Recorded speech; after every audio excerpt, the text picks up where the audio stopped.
Assalamualaikum warahmatullahi wabarakatuh. Ya Wibusan, apa kabarnya nih?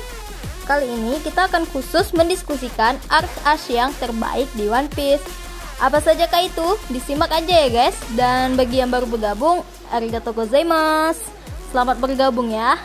Langsung aja nih ke arc yang pertama. Arc Skypiea. Setelah menumbangkan Borak Clear Works, log post mereka menuju ke arah langit. Kelompok topi jerami berusaha mencari informasi menuju Pulau Langit. Dan setelah mereka berhasil ke Pulau Langit yang bernama Skypiea, mereka diharuskan menghadapi sang dewa. Sang dewa itu bernama God Enel dan menyelamatkan penduduk dari langit dari kekejaman God Enel. Luffy ingin menyelamatkan Nami yang dibawa oleh Enel bersama kapalnya Maxim. Kayak ini ya, kayak ojol sekarang. Di sana terlibat pertempuran Luffy versus Enel yang dibantu oleh Nami. Enel pun kalah dan pergi ke tanah dewa tempat impiannya yang bernama Very Fair. Sebenarnya Very Fair itu bulan. Sebelum menuju Skypiea, kita akan ke Pulau Jaya dulu nih ya.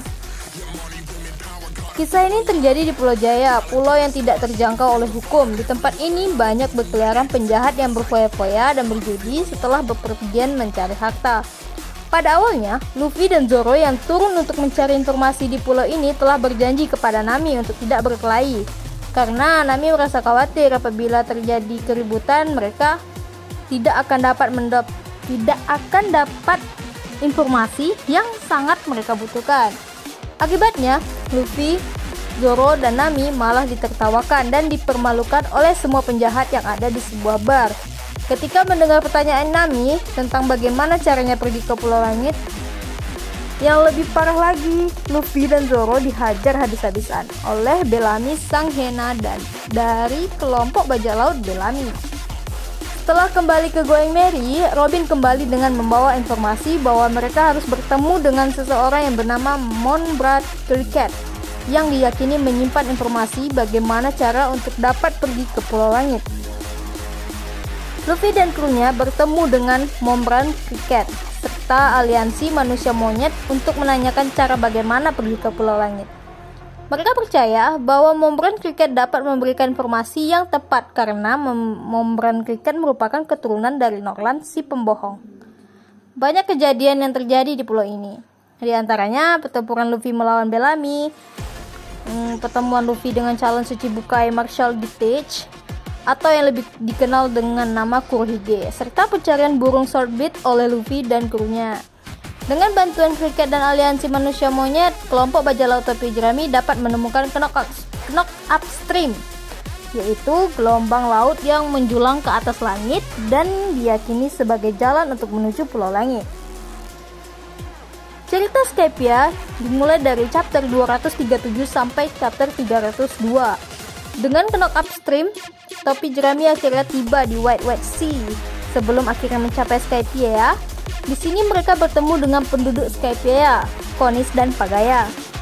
Cerita berlanjut ketika Konis dan Pagaya dihukum oleh dewa karena membantu Luffy dan teman-teman. Di petualangan ini, kelompok topi jerami terpisah karena Zoro, Nami, Robin, dan Usopp dibawa ke piting raksasa menuju altar persembahan. Luffy, Sanji, dan Usopp mencari mereka sekaligus ingin menghajar dewa yang sewenang-wenang itu. Dalam perkembangan ceritanya, Luffy sempat terperangkap di dalam perut ular raksasa, dan saat itulah tinggal Nami yang masih bisa bertahan. Ketika Luffy berhasil keluar, dia segera menolong Nami dan mencari Dewa Enel yang memiliki kekuatan buah iblis Goro-Goro alias petir untuk menghajarnya. BTW di sini Dewa Enel bawa Indonesia banget ya, dengan celananya yang pakai motif batik gitu. Ya lumayan unik ya.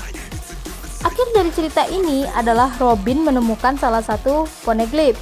Di poneglyph itu terukir nama Goldie Roger yang pernah datang dan menuliskan, "Kami pernah di sini dan menemukan tulisan ini. Kami mengikuti petunjuknya." Dari poneglyph ini, Robin meyakinkan diri untuk terus mencari poneglyph untuk menguak kebenaran tentang 100 tahun yang hilang. Selain itu, dari Pulau Langit inilah bajak laut topi jerami mendapatkan emas yang sangat banyak.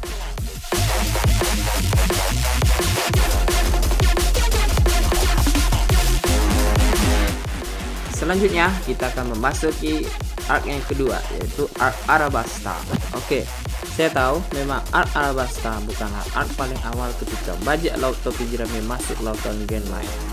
Memang seperti arc Labuan, arc Whiskey Peak, arc Little Garden, dan arc Drum Island lebih awal daripada arc Alabasta.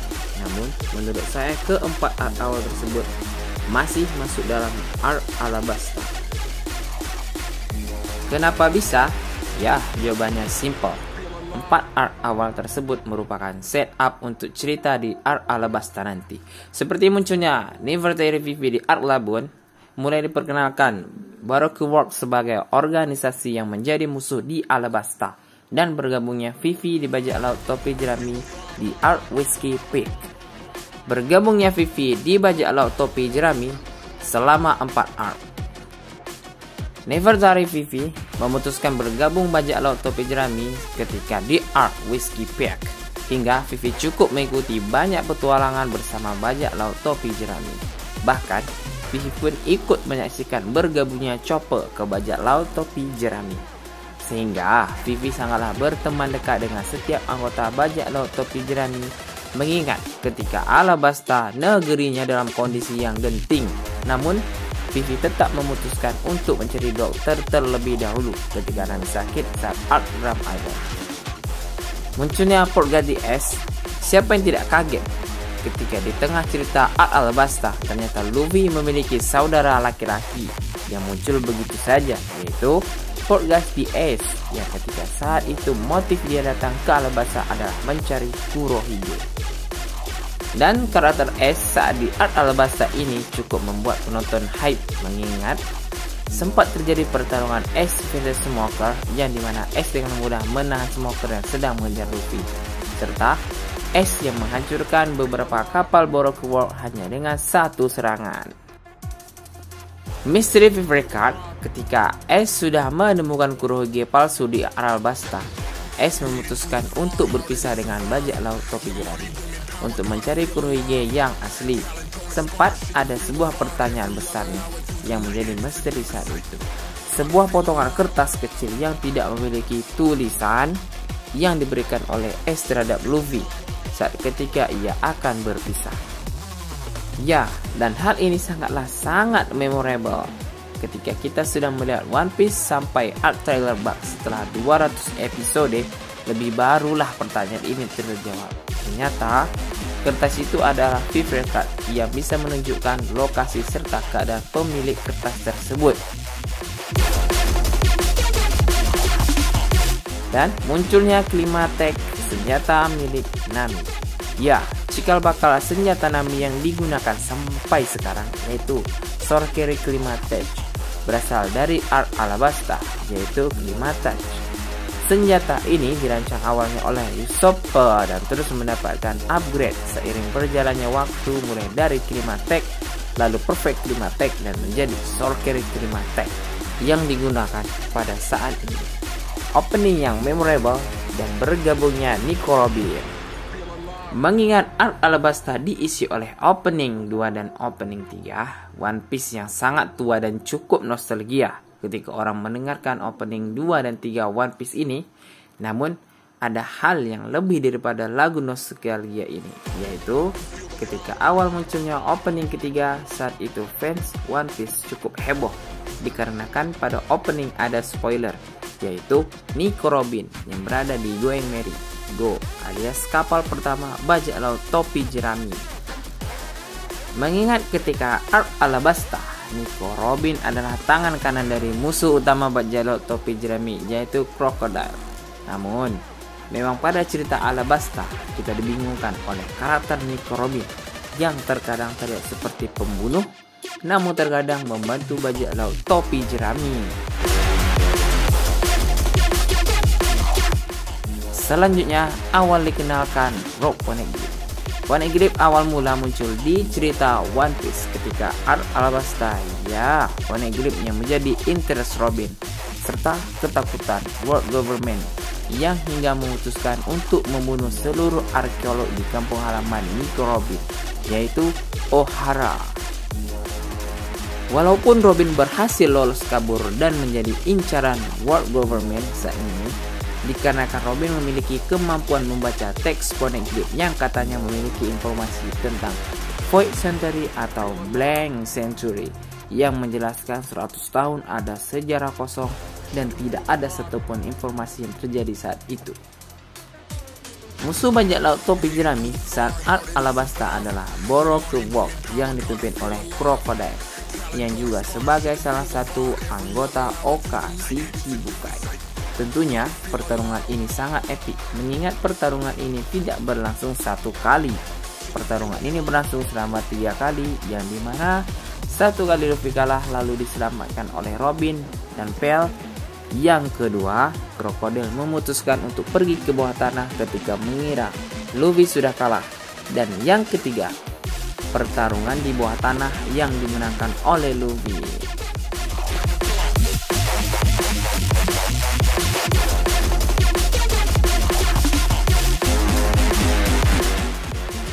Oke, kita masuk ke yang ketiga, Arc Thriller Bug.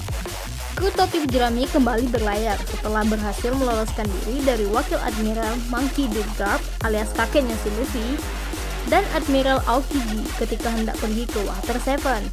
Mereka kemudian bertemu dengan Brook, tengkorak yang diketahui hidup kembali karena kekuatan buah Yomi-Yomi.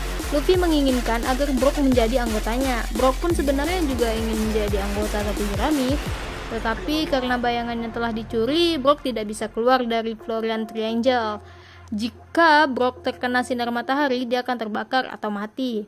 Dalam pertengahan cerita ini diketahui bahwa Brook adalah salah seorang dari bajak laut yang ditunggu oleh Labon, alias ikan paus raksasa di Tanjung Kembar.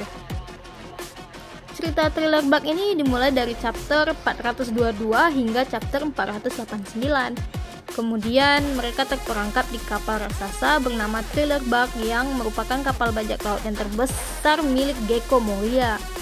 Mereka menemui banyak zombie di Thriller Bug. Nami, Usopp, dan Chopper bertemu dengan Dr. Hawkback, dokter yang dikenal telah berjasa besar dalam dunia bedah. Akhirnya mereka mengetahui kalau semua zombie di Thriller Bug adalah ciptaan Dr. Hawkback. Dengan bantuan Gecko Moria, salah seorang Shichibukai yang memiliki kekuatan buah KGKG untuk mengendalikan bayangan manusia. Bayangan manusia dipotong dari tubuh asli manusia itu sendiri, kemudian dimasukkan ke dalam tubuh rekayasa. Buatan Dr. Hawkback. Jago juga nih dokter ya. Sehingga tubuh tadi bisa bergerak. Setelah bergerak, tubuh-tubuh itu disebut sebagai zombie. Anggota topi jerami yang terpencar satu dengan yang lainnya harus menghadapi anak buah Gecko Moria. Salah satu pertarungan yang harus diingat adalah pertarungan Zoro dengan Samurai Ryuma. Pada cerita di Enies Lobby, salah satu pedang Zoro yang namanya apa ya? Yubashiri ya? Dibuat berkarat nih hingga patah oleh seorang anggota angkatan laut, si Kapten Shu. Dalam pertarungannya dengan Samurai Ryuma, Zoro mendapatkan ganti pedang itu, yaitu pedang penggantinya namanya Susui. Perbandingan odds dengan raksasa dengan manusia, iblis raksasa 500 tahun yang lalu dihidupkan kembali oleh Moria dengan menggunakan bayangan milik Luffy. Yang tertangkap karena kebodohannya si Luffy ya. Tahu sendiri lah kayaknya Luffy itu gimana orangnya. Oz akhirnya harus dilawan oleh semua anggota topi jerami kecuali Luffy yang sedang mengejar Moria. Ternyata yang dikejar Luffy adalah bayangan Moria yang disebut dengan Doppelman. Di tengah pertempuran, salah seorang Shichibukai yaitu Kuma alias The Tryon datang karena diperintahkan langsung dari angkatan laut untuk membantu Moria. Hal ini terjadi karena angkatan laut takut apabila harus kehilangan satu Shichibukai lagi. Tapi tawaran ini ditolak mentah-mentah oleh Moria. Ketika Luffy sadar bahwa dia dibohongi dan ingin kembali, tiba-tiba sekumpulan orang yang bayangannya juga telah diambil Moria menghadangnya. Dan mereka ingin membantu Luffy dengan memasukkan beberapa bayangan ke tubuh Luffy. Dengan masuknya bayangan, maka kekuatan Luffy akan semakin bertambah. Tetapi akan ada efek samping dari penambahan bayangan ini, yaitu Luffy juga akan merasakan kelelahan 100 orang itu. Hasilnya Luffy berhasil menghajar Oz. Meskipun belum sampai kalah total, tapi Oz bisa dibuat bulan-bulanan oleh Luffy. Ketika semua bayangan dari tubuh Luffy keluar, sementara Oz bisa bangkit lagi. Semua anggota topi jerami bangkit lagi untuk menghajar Oz. Dan ketika Oz sudah tidak bisa bergerak lagi, Moria bangkit kembali dan memasukkan 1000 bayangan ke dalam tubuhnya dengan menggunakan jurus Shadow Asgard. Dengan Geared Spirit, akhirnya Luffy bisa mengalahkan Moria, dan ternyata ada masalah baru. Karena di saat semua sudah kelelahan dan hampir tidak dapat bertarung, Kuma datang dengan mengemban tugas untuk menghancurkan semua yang ada di trailer bug agar tidak ada saksi mata. Karena yang lain sudah kelelahan, ditambah lagi dengan jurus Ursha Shock, cuma banyak di antara mereka yang pingsan. Hanya 5 di antara mereka yang masih sadar, yaitu Zoro, Sanji, Brook, dan Rizky bersaudara. Akhirnya terjadi pertempuran antara Zoro versus Kuma, dan dimenangkan telak oleh Kuma. Zoro menginginkan dirinya untuk menggantikan kepala Luffy yang akan diambil oleh Kuma. Tapi Kuma berbaik hati dan berkata kalau Zoro ingin menggantikan Luffy, maka Zoro harus menerima segala kesakitan dan kelelahan yang diderita Luffy. Setelah itu, dengan kemampuannya, Kuma menarik semua kelelahan dan kesakitan pada tubuh Luffy yang terbentuk seperti gumpalan besar. Gumpalan itu diambil kemudian dilemparkan pada Zoro. Ketika gumpalan kecil itu masuk ke tubuhnya Zoro, Zoro langsung teriak kesakitan. Kemudian Kuma kembali menawarkan pada Zoro apakah masih mau menerima kesakitan dan kelelahan Luffy. Zoro setuju, tapi meminta kepada Kuma agar dia bisa melakukannya di tempat lain. Zoro kemudian ditemukan Sanji dalam keadaan luka parah. Di scene ini cukup sedih ya, melihat si Zoronya. Akhir dari cerita ini adalah ketika akhirnya Brook resmi bergabung menjadi anggota ke-9 dari kelompok bajak laut topi jerami.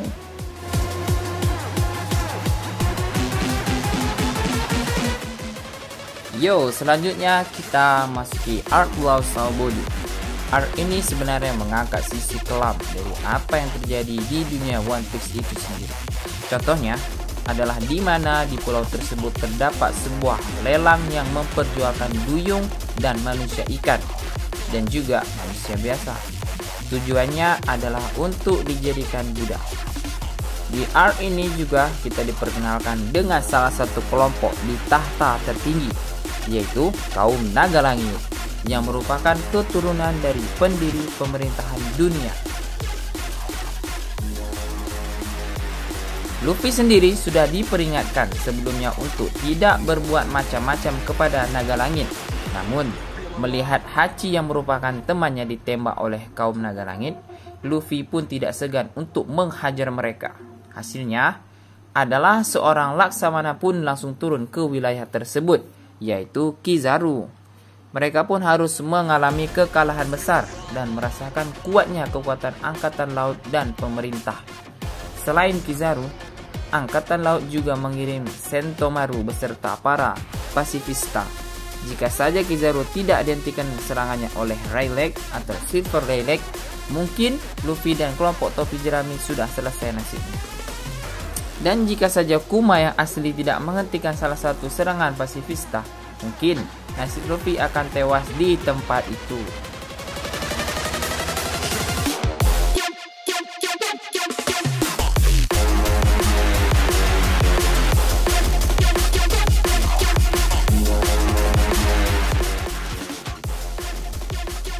Oke, kita sampai di arc yang terakhir. Ini ada Impel Down. Ini adalah termasuk best arcs ya. Di sini Luffy mencoba untuk berpacu dengan waktu dalam cerita ini setelah mengetahui kakaknya Portgas the Ace ditahan di penjara Impel Down. Luffy pun mencoba menyusup ke penjara tersebut. Dengan bantuan dari Hancock, akhirnya Luffy berhasil masuk dan pergi ke level 6. Level paling bawah, tempat para penjahat kejam yang namanya tidak boleh diketahui oleh masyarakat. Sayangnya Luffy gagal menyelamatkan Ace karena dia udah dibawa oleh angkatan laut untuk dieksekusi. Di Impel Down, dia kemudian bertemu dengan Jinbe dan juga teman dari ayahnya yang juga merupakan anggota pasukan revolusi Emperor Ivankov. Emperor Ivankov ini sangat berjasa sih membantu Luffy di Impel Down. Luffy juga bertemu dengan musuh lamanya, Bon Clay, Mr. Tree, dan bahkan Buggy. Juga Crocodile juga ada di sana ya. Oke, itu dia guys beberapa arcs di One Piece yang epic, dan itu adalah part satunya. Selanjutnya kami akan membuat part 2-nya tentang beberapa arcs juga yang ada di One Piece. Oke, sekian dulu pembahasan dari kami dan mari berdiskusi. See you.